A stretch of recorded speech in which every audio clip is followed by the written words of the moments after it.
નમસ્કાર અર્થાત ન્યૂઝમાં આપનું સ્વાગત છે। તો ચલો જોઈએ આજના મુખ્ય સમાચાર। જામનગરમાં પ્રતિવર્ષ ગરમ કપડાનો વેપાર કરવામાં આવતા તિબેટીયન ભાઈ બહેનો દ્વારા ધર્મગુરુ દલાઈ લામજીને મળેલ નોબેલ પુરુષોત્તમ પ્રાઇઝ દિવસની ઉજવણીમાં ધારાસભ્ય દિવેશભાઈ અકબરી, શહેર ભાજપ પ્રમુખ વિમલભાઈ કગથરા, ભારત તબીબ સંઘના ડિમ્પલબેન રાવલ, ડેપ્યુટી મેયર કૃષ્ણાબેન સોઢા સહિત વિશ્વ હિન્દુ પરિષદ, આરએસએસ અને ભારત તબીબ સંઘના આગેવાનો જોડાયા હતા અને તેઓ ઉત્સાહમાં વધારો કર્યો હતો। આ પ્રસંગે તબીબના લોકો દ્વારા પારંપરિક નૃત્યો, ગરીબોને વિનામૂલ્ય ગરમ કપડાં અને મીઠાઈનું વિતરણ કરવામાં આવ્યું હતું।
નમસ્કાર, હું ડિમ્પલ જગત રાવલ।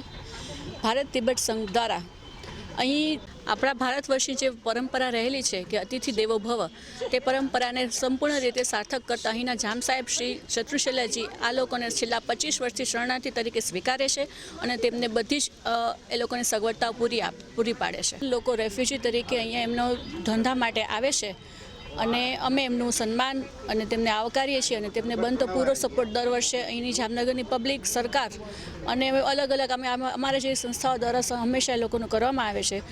આજે 10 ડિસેમ્બરના દિવસે શ્રી દલાઈ લામાજીને નોબેલ પીસ પ્રાઇઝ મળેલા અને આજે 35 વર્ષ પૂર્ણ થયા છે।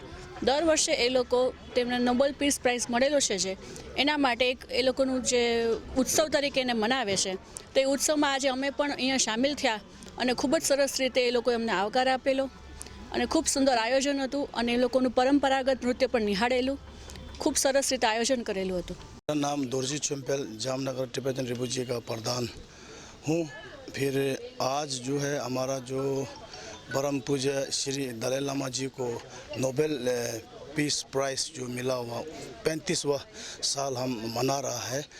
हमारा गुरु दलाई लामा जी को सन 1989 में जब ये नोबेल शांति पुरस्कार मिला था, उसी दौरान से हम जामनगर में आज का जो दिन जो है हम सेलिब्रेट जो करता आ रहा है। फिर आज का जो दिन में हम क्या क्या करता है ऐसा बताए तो आप हमारा जो यहाँ पर जो है हमारा पद अधिकारी वगैरह उनको बुला के तब उनको हम उनके साथ में जब हम सेलिब्रेशन करके जो हमारा फिर उसके बाद में जो हमारा कल्चर डांस वगैरह होता है, उसके बाद में फिर हमारा जो 24 फैमिली जो यहाँ पर दुकान लगाता है वो साथ एक बैठकर फिर हम आज का जो सवेरे जो नाश्ता है, फिर दिन का लंच है, शाम का डिनर जो है वो खा कर भी यहाँ पर हंसी खुशी करके हम यहाँ पर बैठता है। फिर इसके साथ साथ जो हमारा परम पूजा गुरु दलाई लामा जी के उसके नाम पर जो जामनगर में जो गरीब जो मांग नहीं सकता है, जो काम करके जो रोटी रोजी जो गुजारा करता है, उनके लिए भी हम कपड़ा हम दान करता है। आज का दिन में भी हमने यहाँ पर जो ब्लैंकेट वगैरह फिर कपड़ा वगैरह यहाँ पर वो तैयारी करके रखा हुआ है, डिस्ट्रीब्यूट करेंगे। જામનગરની સૌરાષ્ટ્રની સૌથી મોટી સરકારી ગુરુ ગોવિંદસિંહ હોસ્પિટલમાં બ્લડ બેંક હાલ તબક્કે બ્લડમાં કમી વિર્જાતા શહેરની જિલ્લા રક્તદાન વધુને વધુ રક્તદાન કરવા માટે ગુરુ ગોવિંદસિંહ હોસ્પિટલમાં બ્લડ બેંકની અનુરોધ કરવામાં આવ્યો છે. જામનગર શહેરની અને જિલ્લા સામાજિક સેવાકીય સંસ્થા દ્વારા સમયાંતરે મેગા બ્લડ ડોનેશન કેમ્પ કરવામાં આવી રહ્યું છે. તે સંસ્થાઓને પણ બ્લડ ડોનેશન કેમ્પ યોજી વધુ રક્તદાનની સેવા પ્રવૃત્તિ જોડાય તેવી પણ માંગણી કરવામાં આવી હતી. હાલ જામનગરની સરકારી ગુરુ ગોવિંદસિંહ હોસ્પિટલમાં બ્લડ બેંકની રક્તદાન યથાવત પરિસ્થિતિ છે, પરંતુ હોસ્પિટલમાં 350થી વધુ થેલિસેમિયાગ્રસ્ત બાળકો નોંધાયેલા છે અને તેઓની મહિનામાં 1 થી 2 થી 3 વખત રક્તદાન કરવામાં આવે છે. તે ઉપરાંત ગુરુ ગોવિંદસિંહ હોસ્પિટલના દાખલ થયેલા દર્દીઓ તેમજ ગ્રામ્ય વિસ્તારમાંથી આવતા દર્દીઓ જે ખૂબ જ મોટી રક્તદાનની જરૂરિયાત ઊભી થઈ છે, આવી પરિસ્થિતિઓને પહોંચાડવા અને રક્તદાન પૂરું પાડવા માટે લોકોને વધુ રક્તદાન કરવાની પ્રવૃત્તિ જોડાય તેવી અપીલ કરવામાં આવી છે.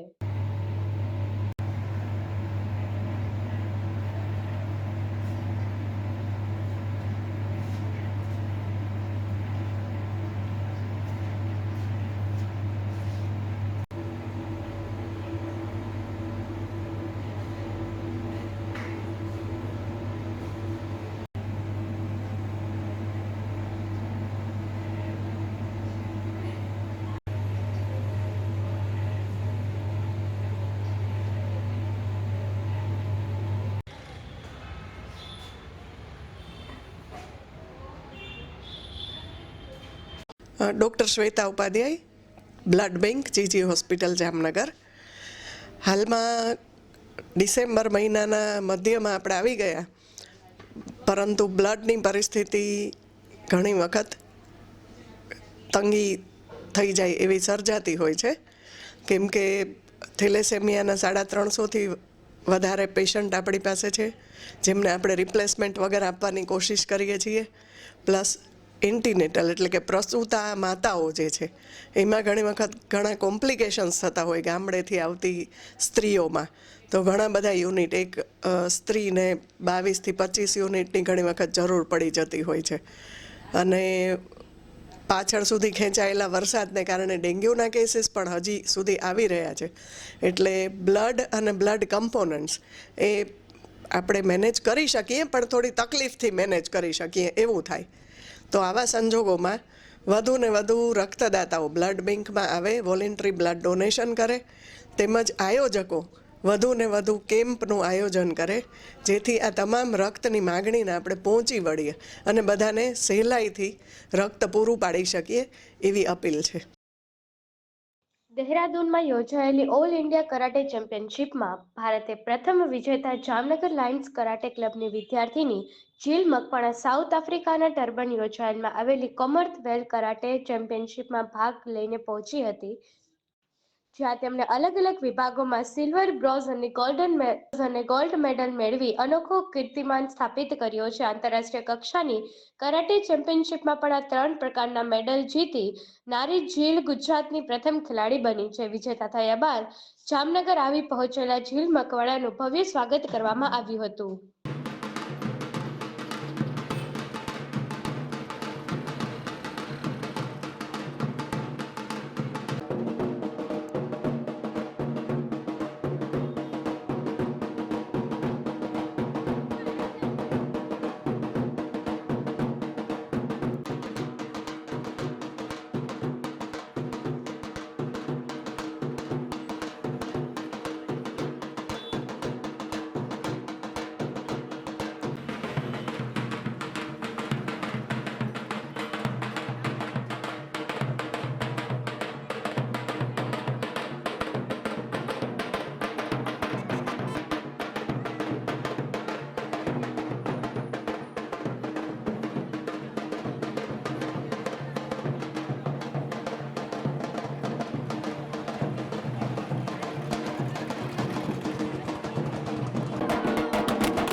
મારું નામ નિતેશ મકવાણા છે.